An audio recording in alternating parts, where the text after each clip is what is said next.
Scoresby disembarked at the port in the mouth of the Yenisei River and found the place in chaos, with fishermen trying to sell their meager catches of unknown kinds of fish to the canning factories, with ship owners angry about the harbor charges the authorities had raised to cope with the floods, and with hunters and fur trappers drifting into town unable to work because of the rapidly thawing forest and the disordered behavior of the animals. It was going to be hard to make his way into the interior along the road, that was certain, for in normal times the road was simply a cleared track of frozen earth, and now that even the permafrost was melting, the surface was a swamp of churned mud.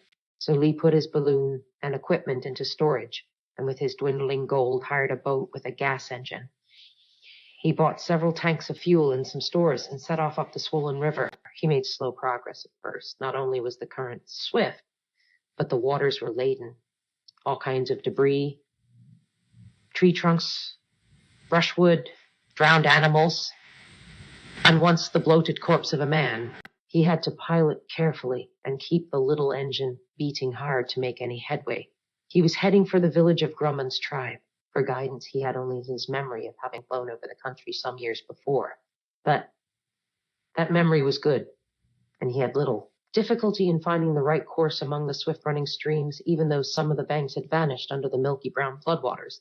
The temperature had disturbed the insects, and a cloud of midges made every outline hazy.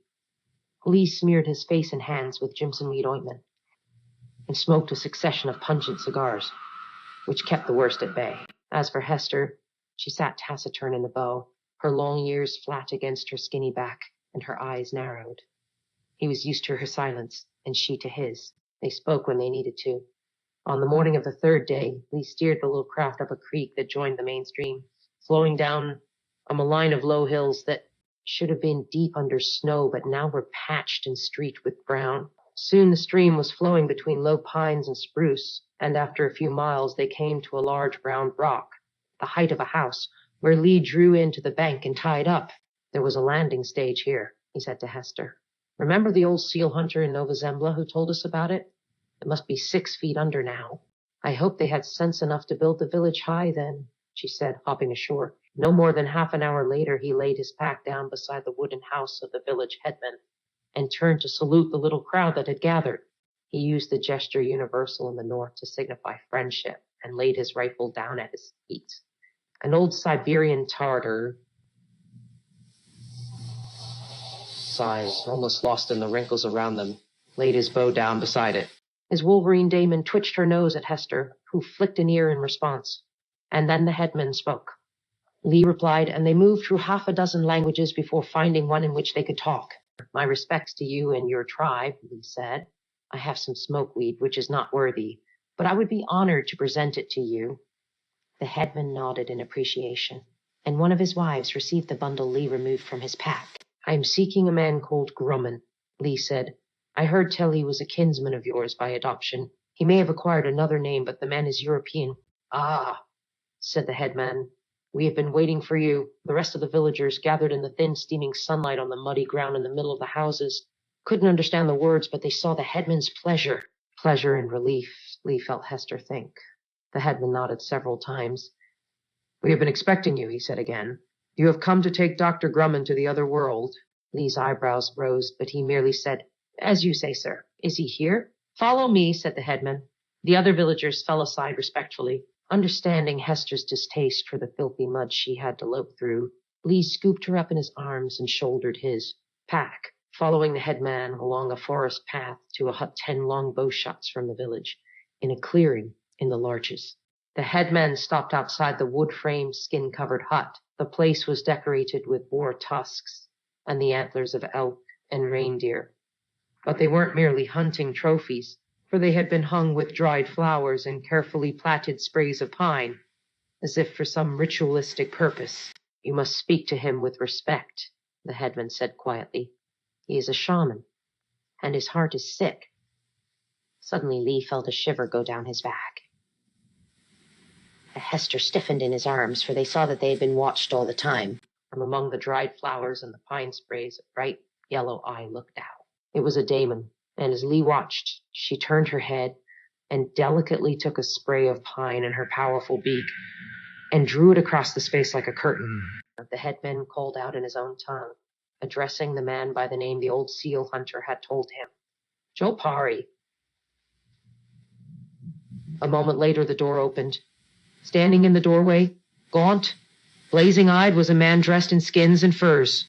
His black hair was streaked with gray, his jaw jutted strongly, and his osprey daemon sat glaring on his fist. The headman bowed 3 times and withdrew, leaving Lee alone with the shaman academic he'd come to find. Dr. Grumman, he said. My name's Lee Scoresby. I'm from the country of Texas, and I'm an aeronaut by profession. If you'd let me sit and talk a spell, I'll tell you what brings me here. I am right, ain't I? You are Dr. Stanislaus Grumman of the Berlin Academy? Yes, said the shaman. And you're from Texas, you say? The winds have blown you a long way from your homeland, Mr. Scoresby. Well, there are strange winds blowing through the world now, sir. Indeed. The sun is warm, I think. You'll find a bench inside my hut. If you help me bring it out, we can sit in this agreeable light and talk out here. I have some coffee, if you would care to share it. Most kind, sir, said Lee, and carried out the wooden bench himself, while Grumman went to the stove and poured the scalding drink into 2 tin cups. His accent was not German to Lee's ears, but English of England. The director of the observatory had been right. When they were seated, Hester narrow-eyed and impassive beside Lee and the great osprey daemon, glaring into the full sun, Lee began. He started with his meeting at Trolloson with John of Ab, Lord of the Egyptians, and told how they recruited Iorek Bernison the bear, and journeyed to Bolvangar, and rescued Lyra and the other children. And then he spoke of what he'd learned, both from Lyra and from Serafina Pekkala in the balloon, as they flew towards Svalbard.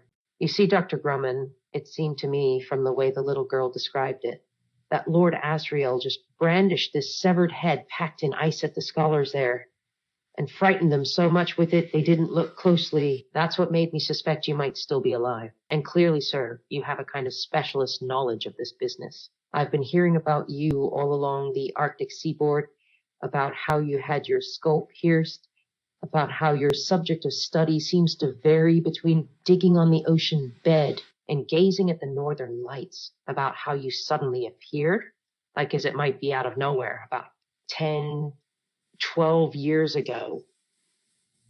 That's all mighty interesting.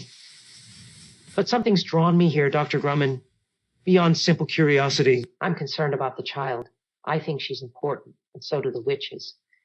If there's anything you know about her and about what's going on, I'd like you to tell me. As I said, something's given me the conviction that you can, which is why I'm here. But unless I'm mistaken, sir, I heard the village headman say that I had come to take you to another world. Did I get it wrong? Or is that truly what he said? One more question for you, sir. What was that name he called you by? Was that some kind of tribal name? Some magician's title? Grumman smiled briefly and said, The name he used is my own true name, John Parry. Yes, you have come to take me to the other world. And as for what brought you here, I think you'll find it was this. And he opened his hand. In the palm lay something that Lee could see but not understand. He saw a ring of silver and turquoise, a Navajo design. He saw it clearly, and he recognized it as his own mother's. He knew its weight and the smoothness of the stone, and the way the silversmith had folded the metal over more closely at the corner where the stone was chipped. And he knew how the chipped corner, worn smooth, because he had run his fingers over it many, many times, years and years ago in his boyhood in the sage lands of his native country. He found himself standing. Hester was trembling, standing upright, ears pricked. The osprey had moved without Lee's noticing between him and Grumman, defending her man, but Lee wasn't going to attack. He felt undone. He felt like a child again, and his voice was tight and shaky as he said, "Where did you get that?" "Take it," said Grumman. "Or Parry. Its work is done. It summoned you. Now I don't need it." "But how?" said Lee, lifting the beloved thing from Grumman's palm. "I don't understand how you can have... How did you get this? I ain't seen this thing for 40 years. I am a shaman. I can do many things you don't understand. Sit down, Mr. Scoresby. Be calm.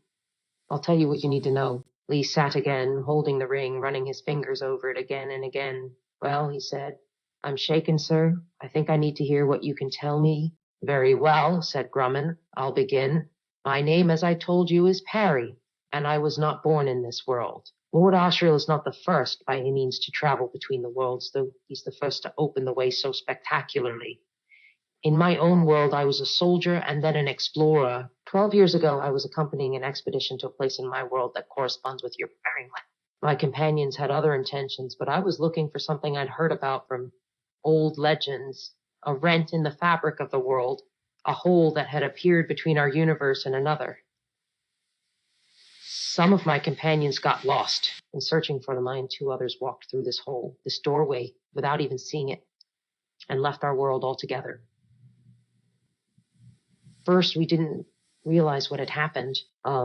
We walked on till we found a town, and then there was no mistaking it. We were in a different world. Well, try as we might, we could not find that first doorway again. We'd come through it in a blizzard. You are an old Arctic hand, you know what that means. So we had no choice but to stay in that new world. And we soon discovered what a dangerous place it was. It seemed that there was a strange kind of ghoul or apparition haunting it, something deadly and implacable. My 2 companions died soon afterward, victims of the specters, as the things are called. The result was that I found their world an abominable place, and I couldn't wait to leave it. The way back to my own world was barred forever, but there were other doorways into other worlds, and a little searching found the way into this. So here I came, and I discovered a marvel as soon as I did, Mr. Scoresby, for worlds differ greatly, and in this world I saw my daemon for the first time. Yes, I hadn't known of Sion Kotor here till I entered yours. People here cannot conceive of worlds where daemons are a silent voice in the mind, and no more. Can you imagine my astonishment in turn at learning that part of my own nature was female and bird-formed and beautiful? So with Sion Kotor beside me, I wandered through the northern lands, and I learned a good deal from the peoples of the Arctic. Like my good friends in the village down there, what they told me of this world filled some gaps in the knowledge I'd acquired in mine, and I began to see the answer to many mysteries. I made my way to Berlin under the name of Grumman. I told no one about my origins. It was my secret. I presented a thesis to the Academy and defended it in debate, which is their method. I was better informed than the academicians, and I had no difficulty in gaining membership. So with my new credentials, I could begin to work in this world, where I found myself, for the most part, greatly contented. There's some things about my own world, to be sure. Are you a married man, Mr. Scoresby? No? Well, I was, and I love my wife dearly, as I love my son, my only child, a little boy not yet 1 year old when I wandered out of my world. I missed them terribly. But I might search for 1,000 years and never find the way back. We were sundered forever. However, my work absorbed me. I sought other forms of knowledge. I was initiated into the skull cult. I became a shaman. I have made some useful discoveries. I have found a way of making an ointment from blood moss, for example, that preserves all the virtues of the fresh plant. I know a great deal about this world now, Mr. Scoresby. I know, for example, about dust. I see from your expression that you have heard the term.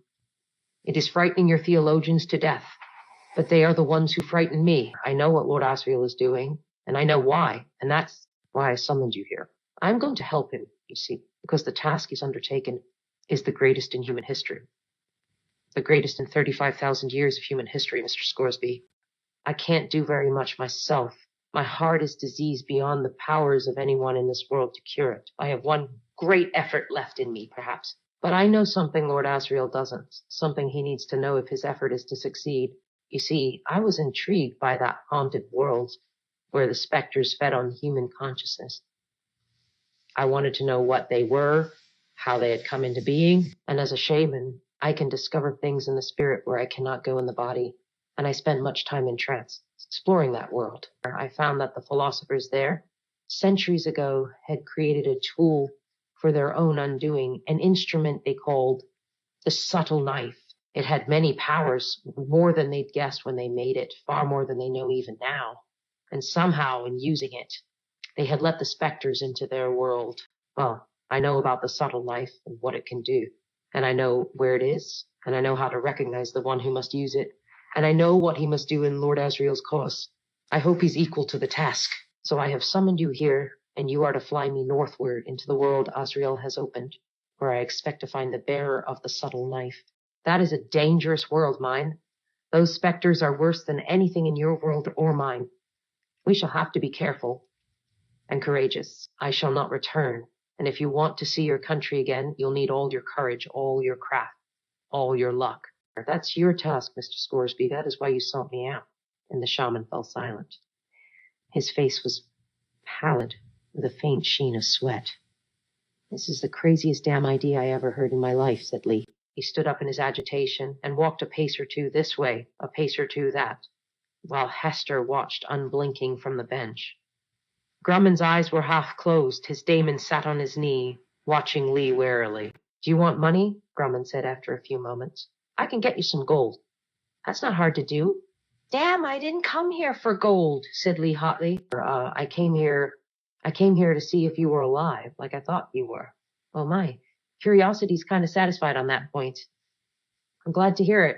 And there's another angle to this thing, too, Lee added, and told Grumman of the witch council at Lake Inara, and the resolution the witches had sworn to. You see, he finished, that little girl, Lyra, well, she's the reason I set out to help the witches in the first place. You say you brought me here with that Navajo ring. Maybe that's so, and maybe it ain't. What I know is, I came here because I thought I'd be helping Lyra. I ain't never seen a child like that. If I had a daughter of my own, I hope she'd be half as strong and brave and good. Now, I'd heard that you knew of some object. I didn't know what it might be. That confers a protection on anyone who holds it. And from what you say, I think it must be this subtle knife. So this is my price for taking you into the other world, Dr. Grumman. Not gold, but that subtle knife. And I don't want it for myself. I want it for Lyra. You have to swear you'll get her under the protection of that object. And then I'll take you wherever you want to go.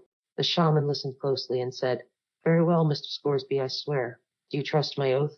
What will you swear by? Name anything you like, Lee thought, and then said, Swear by whatever it was made you turn down the love of the witch. I guess that's the most important thing, you know.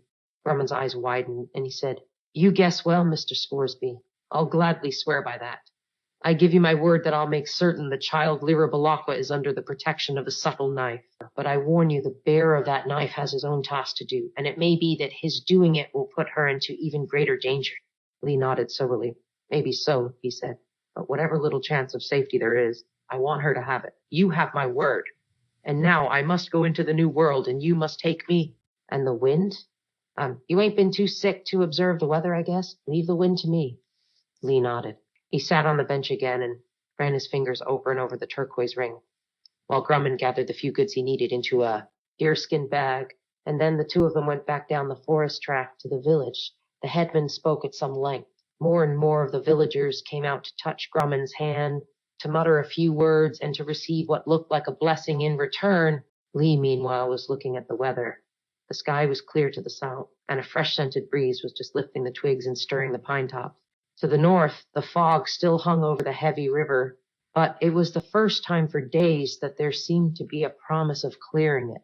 At the rock where the landing stage had been, he lifted Grumman's pack into the boat and filled the little engine, which fired at once. He cast off, and with the shaman in the bow, the boat sped down with the current, darting under the trees and skimming out into the main river so fast that Lee was afraid for Hester, crouching just inside the gunwale. But she was a seasoned traveler. He should have known that. Why was he so damn jumpy? They reached the port at the river's mouth to find every hotel, every lodging house, every private room commandeered by soldiers. Not just any soldiers either. These were troops of the Imperial Guard of Muscovy, the most ferociously trained and lavishly equipped army in the world, and one sworn to uphold the power of the magisterium. Lee had intended to rest a night before setting off because Grumman looked in need of it, but there was no chance of finding a room. What's going on? He said to the boatman when he returned the hired boat. We don't know. The regiment arrived yesterday and commandeered every billet, every scrap of food, and every ship in the town. They'd have had this boat, too, if you hadn't taken it. Do you know where they're going? North, said the boatman. There's a war going to be fought, by all accounts, the greatest war ever known. North into that new world? That's right. And there's more troops coming. This is just the advance guard. There won't be a loaf of bread. or a gallon of spirit left in a week's time. You did me a favor taking this boat. The price has already doubled. There was no sense in resting up now, even if they could find a place. Full of anxiety about his balloon, Lee went at once to the warehouse where he'd left it, with Grumman beside him. The man was keeping pace. He looked sick, but he was tough. The warehouse keeper, busy counting out some spare engine parts to a requisitioning sergeant of the guard, looked up briefly from his clipboard. Balloon, too bad. Requisitioned yesterday, he said. You can see how it is. I've got no choice. Hester flicked her ears. Lee understood what she meant. Have you delivered the balloon yet? He said. They're going to collect it this afternoon. No, they're not, said Lee, because I have an authority that trumps the guard. And he showed the warehouseman the ring he'd taken from the finger of the dead Skraeling on Nova Zembla. The sergeant beside him at the counter stopped what he was doing and saluted at the sight of the church's token. But for all his discipline, he couldn't prevent a flicker of puzzlement passing over his face. So we'll have the balloon right now, said Lee, and you can set some men to fill it. And I mean at once. And that includes food and water and ballast. The warehouseman looked at the sergeant, who shrugged, and then hurried away to see to the balloon. Lee and Grumman withdrew to the wharf where the gas tanks were to supervise the filling and talk quietly. Where did you get that ring? Said Grumman. Off a dead man's finger. Kind of risky using it, but I couldn't see another way of getting my balloon back. You reckon that sergeant suspected anything? Of course he did. But he's a disciplined man. He won't question the church. If he reports it at all, we'll be away by the time they can do anything about it. Well, I promised you a win, Mr. Scoresby. I hope you like it. The sky was blue overhead now, and the sunlight was bright. To the north, the fog bank still hung like a mountain range over the sea. But the breeze was pushing them back and back, and Lee was impatient for the air again. As the balloon filled and began to swell up beyond the edge of the warehouse roof, Lee checked the basket and stowed all his equipment with particular care. For in the other world, who knew what turbulence they'd meet? His instruments, too, he fixed to the framework with close attention, even the compass, whose needle was swinging around the dial quite uselessly. Finally, he lashed a score of sandbags round the basket for ballast. When the gas bag was full and leaning northward in the buffeting breeze, and the whole apparatus straining against the stout ropes anchoring it down, Lee paid the warehouseman with the last of his gold, helped Grumman into the basket. Then he turned to the men at the ropes to give the order to let go. But before they could do so, there was an interruption. From the alley at the side of the warehouse came the noise of pounding boots, moving at the double, and a shout of command. Halt! The men at the ropes paused, some looking that way, some looking to Lee, and he called sharply, Let go, cast off. Two of the men obeyed, and the balloon lurched up, but the other two had their attention on the soldiers who were moving quickly around the corner of the building. Those two men still held their ropes fast around the bollards, and the balloon lurched sickeningly sideways. Lee grabbed at the suspension ring. Grumman was holding it too, and his daemon had her claws tight around it. Lee shouted, Let go, you damn fools, she's going up. The buoyancy of the gas bag was too great, and the men, haul as they might, couldn't hold it back. One let go, and his rope lashed itself loose from the bollard, but the other man, feeling the rope lift, instinctively clung on instead of letting go. Lee had seen this happen once before, and dreaded it. The poor man's daemon, a heavy-set husky, howled with fear and pain from the ground as the balloon surged up toward the sky, and 5 endless seconds later it was over. The man's strength failed. He fell, half dead, and crashed into the water. But the soldiers had their rifles up already. A volley of bullets whistled past the basket, one striking a spark from the suspension ring and making Lee's hands sting with the impact. None of them did any damage. By the time they fired their second shot, the balloon was almost out of range, hurtling up into the blue and speeding out over the sea. Lee felt his heart lift with it. He'd said once to Serafina Pekkala that he didn't care for flying, that it was only a job, but he hadn't meant it. Soaring upward, with a fair wind behind and a new world in front. What could be better in this life? He let go of the suspension ring and saw that Hester was crouching in her usual corner, eyes half closed. From far below, long way back, came another futile volley of rifle fire. The town was receding fast, and the broad sweep of the river's mouth was glittering in the sunlight below them. Grumman, he said. I don't know about you, but I feel better in the air. I wish that poor man had let go of the rope, though. So damned easy to do, and if you don't let go at once, there's no hope for you. Thank you, Mr. Scoresby, said the shaman. You managed that very well. Now we settle down and fly. I would be grateful for those furs. The air is still cold.